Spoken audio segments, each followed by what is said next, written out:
Welcome to Soul Talk with Wura. I am your host, Wura Grant.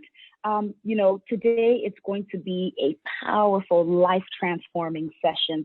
Today I'm speaking with Vicki Wusche. I kind of feel like your name is, after everybody needs to start to applause and start shouting, yay! I love that. You walk on the stage, Wusche, yeah. I love it. But, for my listeners, if you're tuning in for the first time, please definitely click on that subscribe button, and also turn on your notification bell if we have new episodes. So do that and you will not miss another episode. Vicki, welcome to Soul Talk. Thank you very much for inviting me. I'm looking forward to it. Thank you so much for saying yes. It's such an honor and a privilege to have you today.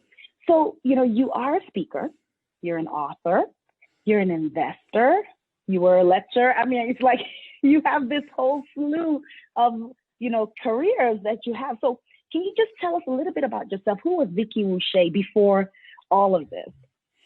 Well, way back, very naive, very happy, slightly competitive chatterbox. I think that was what I would have been when I was younger. Yeah. And when I say naive, my parents weren't divorced. My parents never discussed money. I floated through life as a child. Everything was fine, except for being bullied at school. So I had no friends. So for all the chatting and everything else, I had no mates. And I think that's because, I like to think it now, as a personality, when you shine out, some people, the only way that they can make themselves feel bigger is to push you down.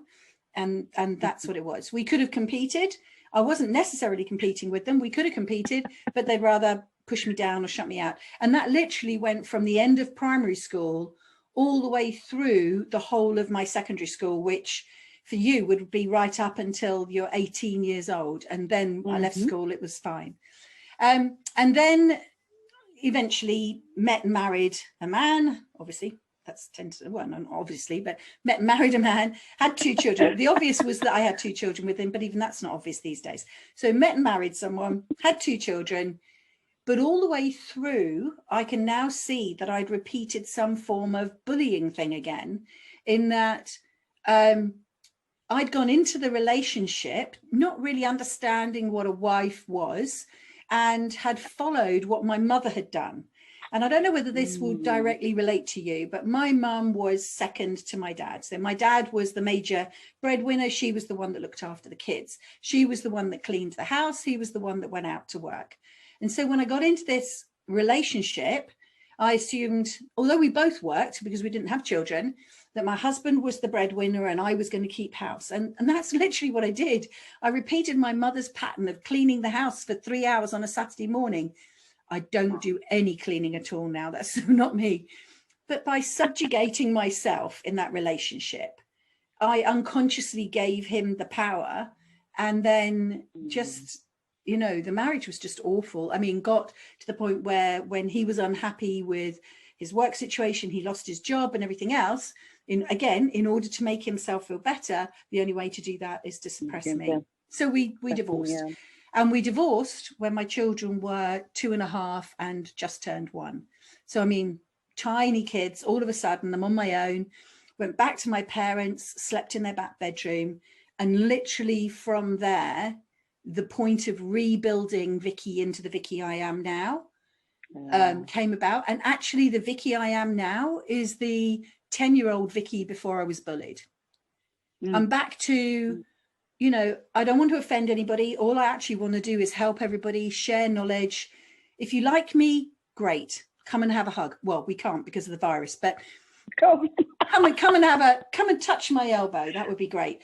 But if you don't like me, equally, that's great too, because I feel, and this is not sort of ego, but I feel that I can share and I can help people, and I can understand that some people won't want to hear what I have to offer them because it's not the right place in their journey. And that's perfectly okay. Let's just part ways. And you can't really make everyone happy. And I think that's one of the biggest things of being your own cheerleader is, and also as you grow older, you begin to identify what your strengths are. You begin to know who you really are. And I think that's what you've just done. And so those who accept you, and it's the same thing for any adult, If you're accepted, great. For those who want to hear what the Lord of God has put in my spirit to share with the world, then yeah. So I really love how you've been able to process that. And I think the biggest thing is the awareness, because that awareness is what's really helping you build this huge brand and, share and help other people. So thank you for that. Thank you. So, you started investing in properties in 2008, and you were named the Telegraph top UK 25 most influential people in properties.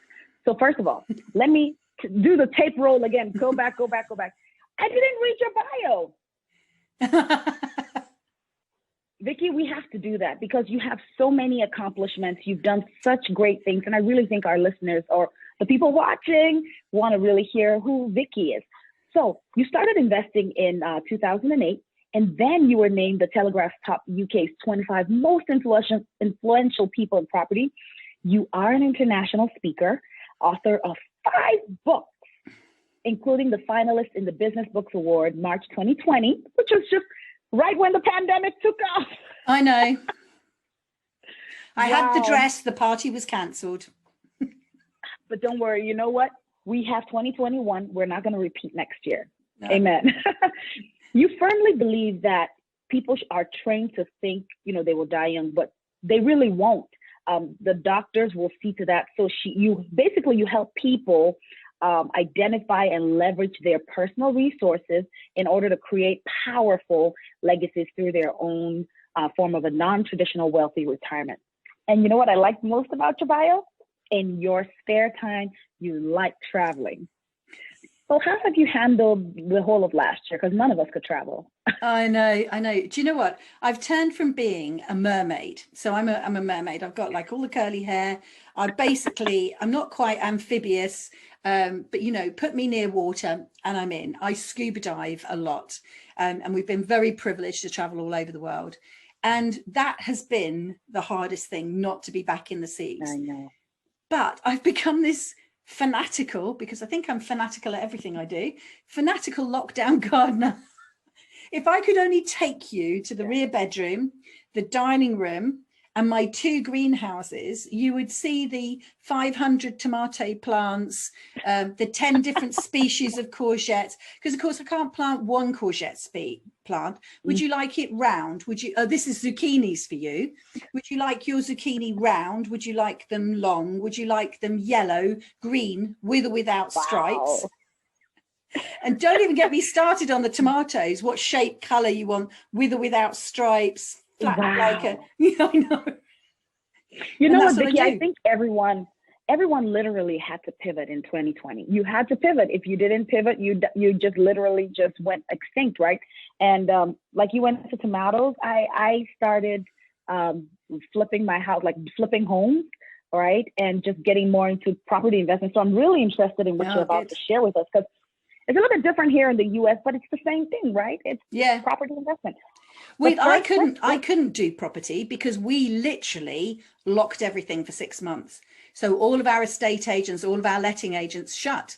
You could not, the solicitors closed. You could not buy a house. If you were in the middle of buying a house, you couldn't complete the transaction. There was nothing for me to do except I did Facebook Lives. I did lots of podcasts all over the world, and I literally went in the garden. And I think what gave me the ability to do that was knowing that I had the financial plan in place. I had the income in place, that I didn't have to work. And that's where I want everyone else to get to. You don't have to be multimillionaires. In fact, that's more work. That's way too much work. You just want to know how much you need on a monthly basis and where that money's coming from so that you can feel confident.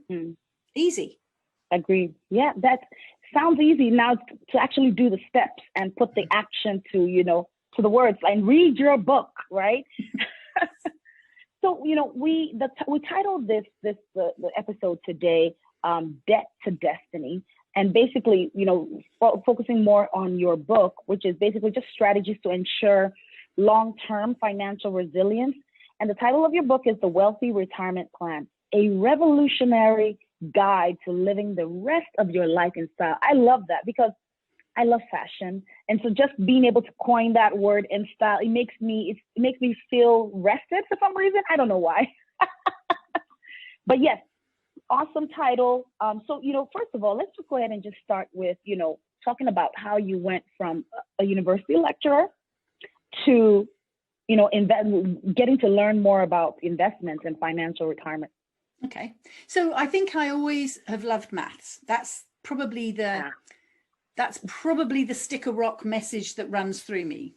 So I love maths. And when I was a single parent, I had to literally count every penny that we spent. I had a notebook on the side counter in the kitchen. When I came home every day, I wrote down what I spent. Now, one of the things you did when you introduced me was said there were so many things, university lecturer, written the books, done all of this. And then I was thinking in my head, that's because I'm so old.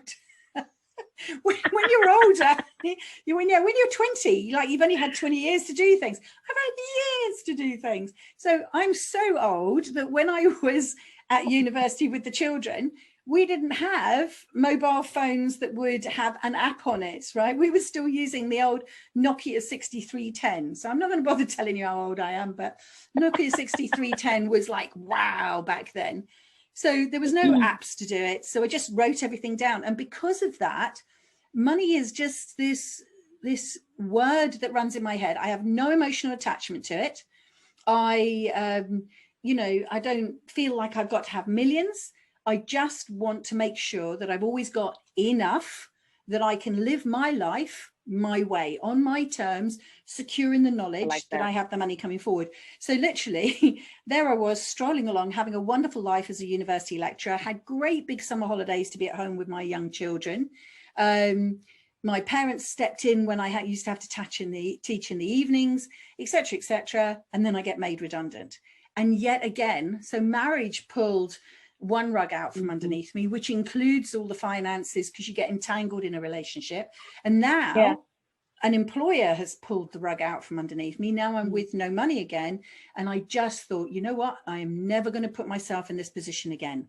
I don't know whether I'm going to have a job in the future or not, but I'm never going to allow myself to have no money or no control over where my money comes from. And I think, the universe provides, doesn't it? And along came this email that talked about property investment. And I went, that's it. That's it.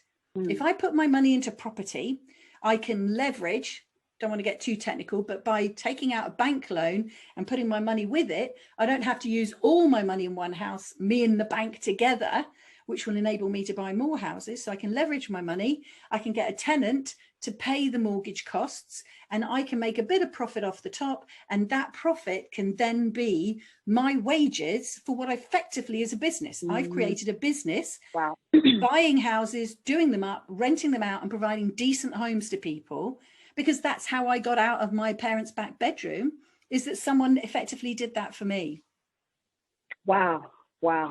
Basically, you are just, you're taking all what you went through. It's death to destiny, right? You took what you learned, what you went through, took lemons and made it into lemonade. Wow.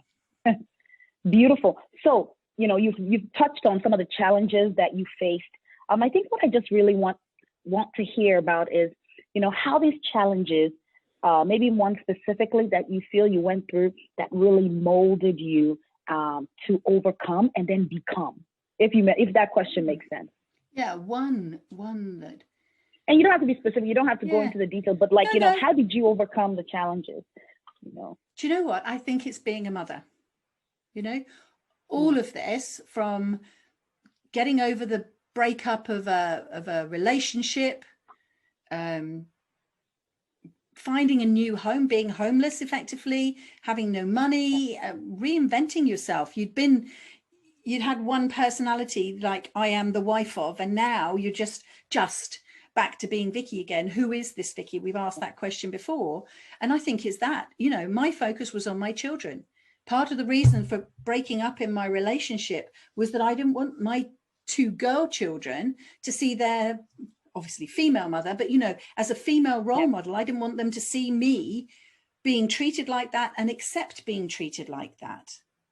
And so that is so powerful. I needed to be the best I could be for them so they can be the best that they can be.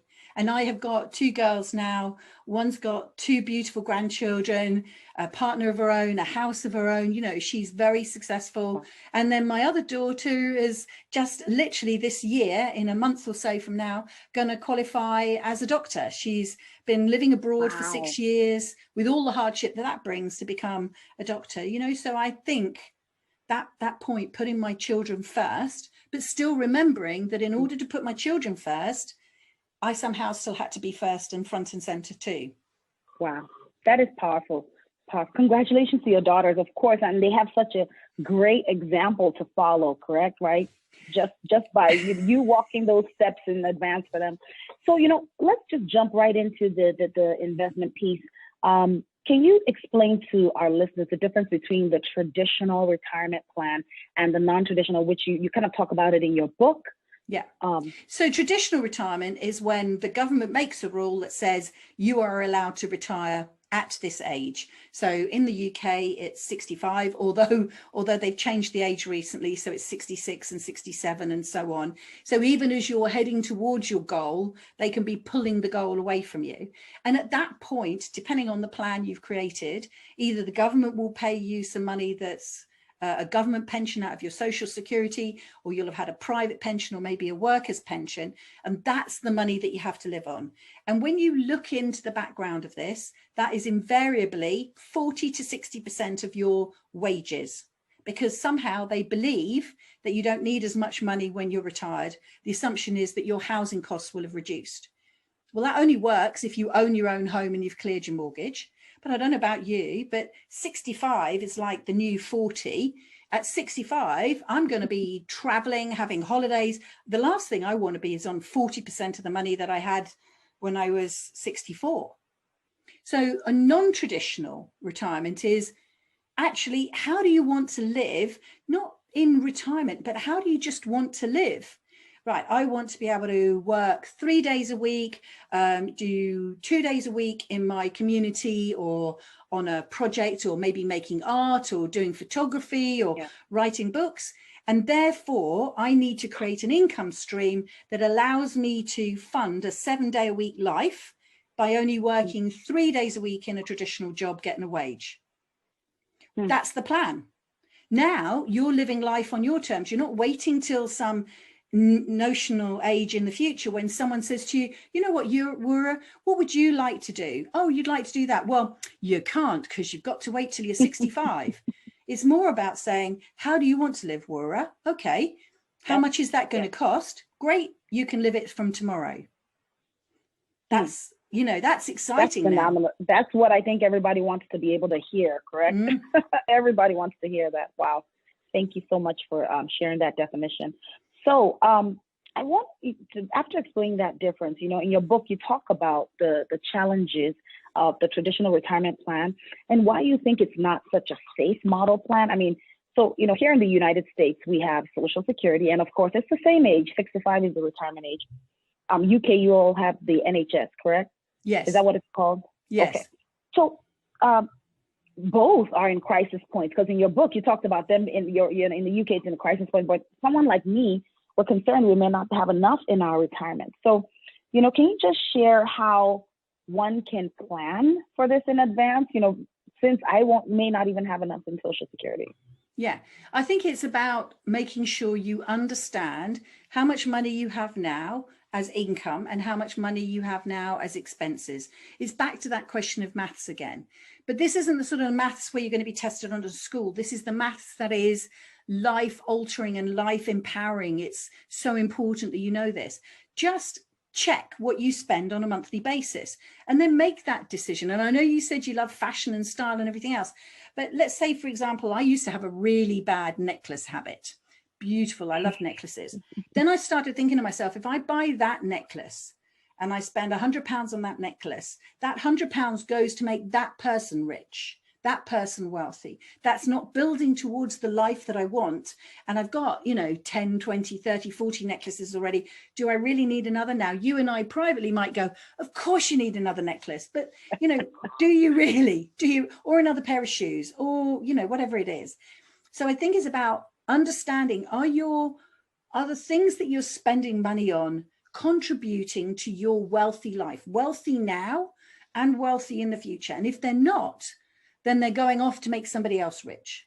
They're going off to make somebody else's life better. When you start thinking about your money that way, you can then actually be in a position where you can save more and plan more for yourself. Yeah. Wow. Thank you. And so another piece in the book that I really liked was when you spoke about the illusion of inheritance.